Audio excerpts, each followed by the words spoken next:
quiero llamar a Roya Gordon, que viene aquí con nosotros. Les hablo un poco de Roya. Ella es Security Research Evangelist de NOZOMI Networks Labs. Tiene como función principal compartir las últimas investigaciones sobre vulnerabilidad, inteligencia y detección de amenazas en OT y IoT realizadas por este importante laboratorio NOZOMI. Trabajó como experta de inteligencia de amenazas cibernéticas para OT, operaciones, e infraestructura crítica en Accenture. Fue analista de seguridad de sistemas de control en el Laboratorio Nacional de Idaho y especialista en inteligencia en la Marina de los Estados Unidos. Asimismo, Roya cuenta con una maestría en asuntos globales con un enfoque en guerra cibernética de la Universidad Internacional de Florida, FIU. Y nos va a hablar del panorama de amenazas cibernéticas en la industria de la minería y energía. Démosle un fuerte aplauso de bienvenida a Roya. Roya, welcome. Yeah. Oh, thank you. Okay. Hey, everyone. All right, so I'm really excited about this presentation because I'm going to be talking about the cyber threat landscape of energy and mining. So, like I was introduced, I have a background in resources, critical infrastructure. So really excited to be sharing from my experience, but also my current role at NOZOMI Networks. We're gonna be sharing what we're seeing. I don't know if you all had a chance to talk to us out there, but we are an OT and IoT visibility and security company. And what happens is when our customers who have our technology get alerted on certain threats, we're able to take that information and create metrics to know how threat actors are trying to access critical infrastructure, what malware they're using, what credentials, where they're coming from. So again, really excited to share some of these insights with you all. Here's an overview. I have a very quick presentation, so it looks like a lot, but I'm gonna go pretty quickly. So timeline of notable cyber events and critical infrastructure. We're going to talk about what the top industries are that are affected by vulnerabilities, and then talk about why industrial companies are being targeted. Why do threat actors want to target and access energy companies and mining companies? And then get into the connection between IT and OT and how that leads to either a revenue increase or, in the event of a cyber attack, revenue loss. We're going to go over a case study real quickly and then get into the insights and end with some mitigations, all within now 13 minutes. So wish me luck. Okay, so I'm not going to get into all of these events. It's a lot, but it just goes to show that a couple years ago, you could count on one hand, maybe two, how many attacks on critical infrastructure there were. And now, this is just within 6 months, the last 6 months of last year alone, you're seeing that there's a plethora of different attacks on energy, on water, industrial control systems. A lot of it was due to the crisis in Russia and Ukraine that caused a lot of tools and a lot of different threat actors to emerge, but still, the threats aren't contained to that region. Everyone globally is affected by the current cyber threat landscape.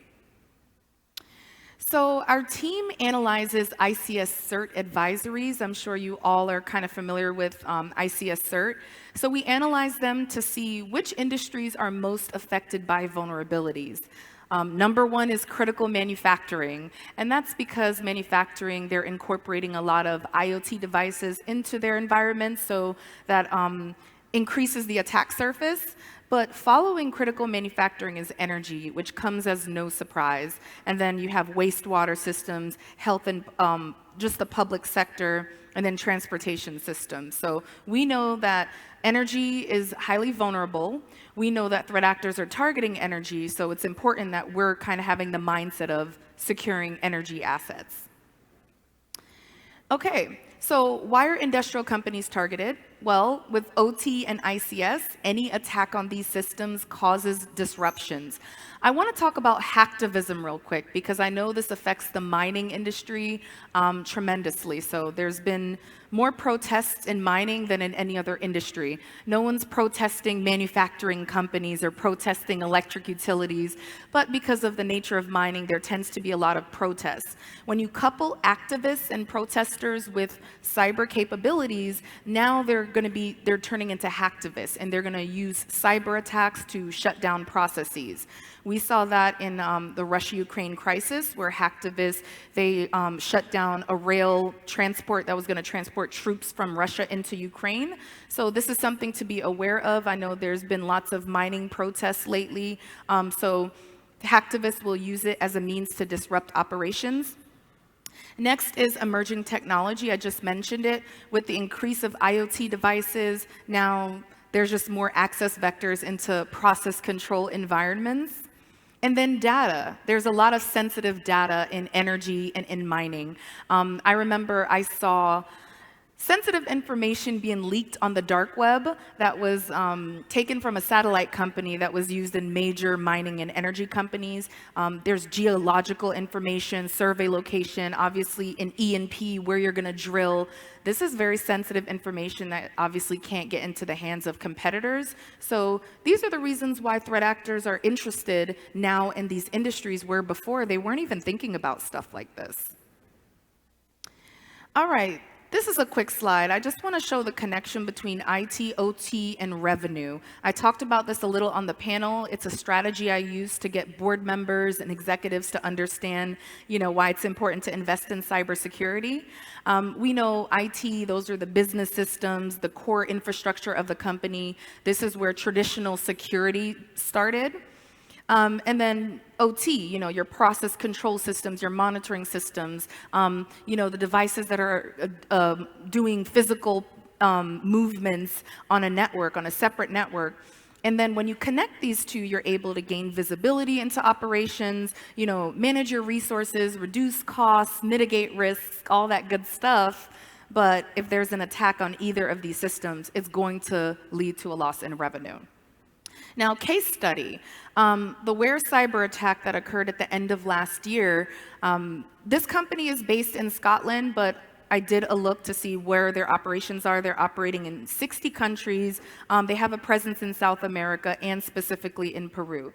So they were hit with a ransomware attack, and what we know about that is they had to isolate and shut down their systems. This led to delay in shipments. They lost a lot of money. There's a range between $27 to $40 million. So as you can see, pretty big deal. But let's focus on the third bullet point, what we don't know. We don't know how the attacker got into the environment. We don't know if they paid the ransom. We don't know any of those details, and that's a big problem. When we see stuff like this in the news, but we're not able to take that information to help secure our networks, then what are we supposed to do with this information? And this is where our insights come in, because we share how threat actors are trying to access networks, what tools they're using, what malware categories we're seeing in critical infrastructure, so that you all can take note of it and go back and know how to secure your networks.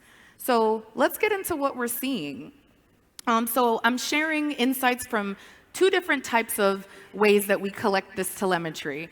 We have a broader security report that I author every 6 months for the company. It's like 20, 30 pages, and it goes in depth, but for the sake of time, I'm only gonna highlight two key parts of the report I think will be really good takeaways for you all. So, we have visibility into our customer environments. It's anonymized, so none of this really traces back to a specific customer, but we're able to see how are threat actors trying to access IT, IoT, and OT. So we collected all of that information, and we're able to share that pretty much Trojans are the most common malware detected targeting IT networks. This is not a surprise. We know threat actors have been accessing and targeting IT systems since the beginning of the internet. But what's really interesting is remote access tools. That's been used to target IT and also OT. If you look at the numbers, there's been a little over 3,000 alerts on remote access Trojans.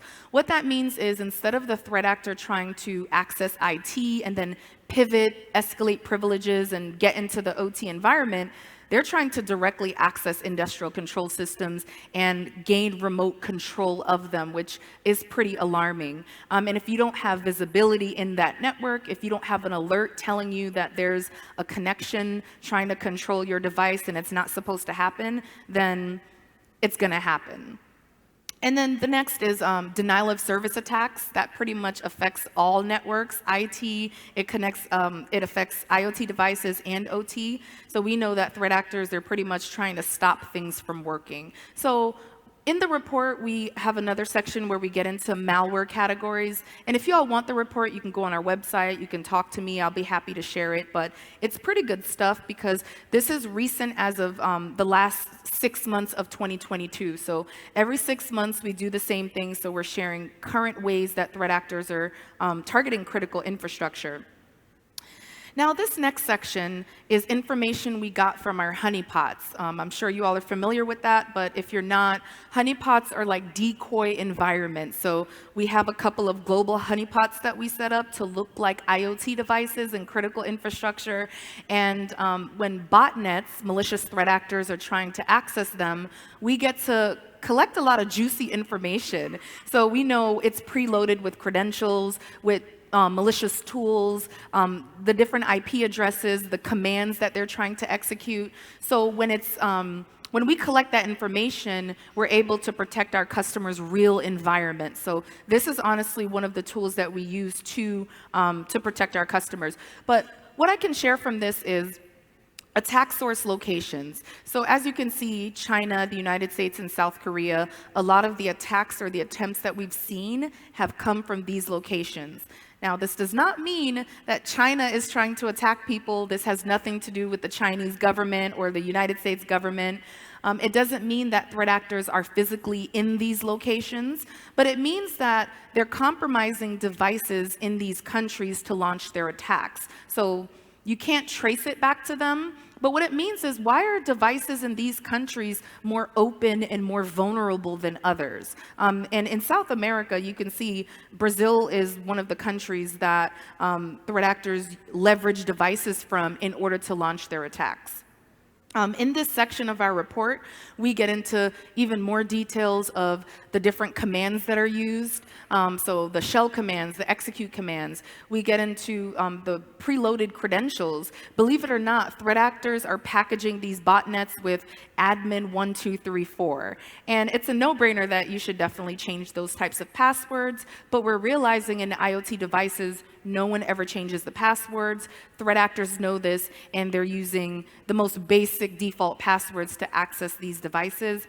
We also share a whole bunch of other insights. So again, this is just a snapshot of what we're collecting, how we know threat actors are targeting and accessing industrial control systems and critical infrastructure environments.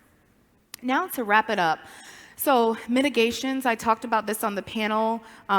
Having visibility into your environments, that's key. So if you don't know what you have, if you're not being alerted on malicious activity, malicious connections, attempt to remotely access your network or your systems, then there's no way that you can mitigate it.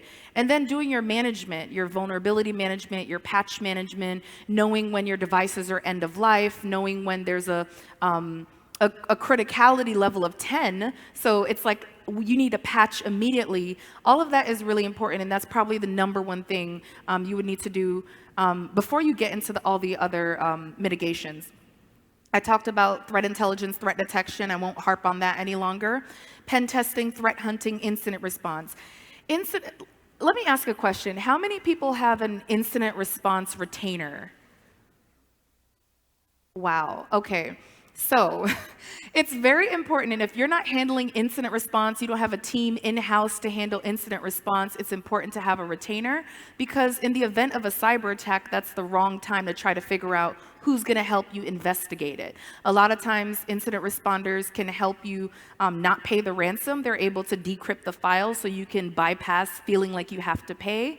They're able to identify how a threat actor gets into the network so you can patch that right away. A lot of incident response companies are already on retainer, so if you're undergoing a cyber attack, they may not be able to respond immediately. And the retainer is good. It's, you know, something that you pay for if you need them. So it's a really good fail-safe to have.